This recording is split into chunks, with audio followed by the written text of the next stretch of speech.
I was stolen a car with two other friends of mine. We got into a chase. The police chased us.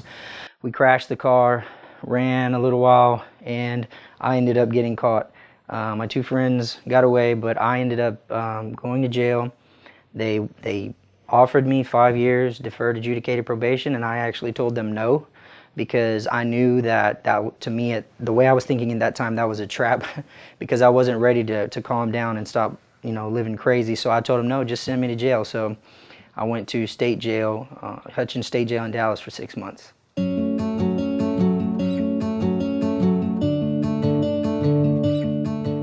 When I got out of state jail, I was just really on fire for criminal activity.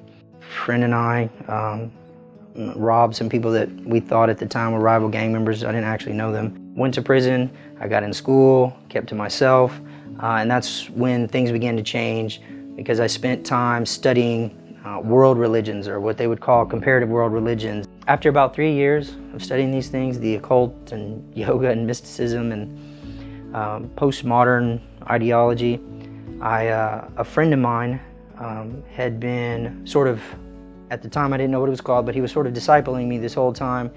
And after about 3 years, I finally said, you know what,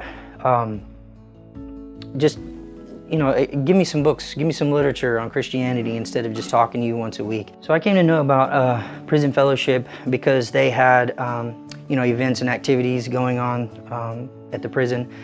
And there were people who would come back to the actual living areas and talk to us. These guys can read books and literature in their cells, but if they don't have another person who's walking the walk and has been where they've been, not even necessarily having committed crimes or being in prison, because many of the greatest volunteers have never been in prison, never lived that life. So I was released in 2004, and I ended up at Southwestern Baptist Theological Seminary, the Harvard campus in Houston, Texas. The dean emailed me and he said, well, you'll never believe this, but I know that the whole reason you're here is so that you can go back into the prisons and teach men about scripture and theology.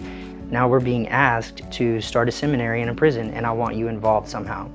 So I began teaching a class, actually, at the age of 30 years old, to a group of 40 men serving over 30 years. God brought me to places I had never even thought, things I had dreamed about, but He made them happen a lot sooner than I expected and in ways I hadn't anticipated. And I'm about to work on my doctorate degree. I'm working in the prison system, helping others and changing lives.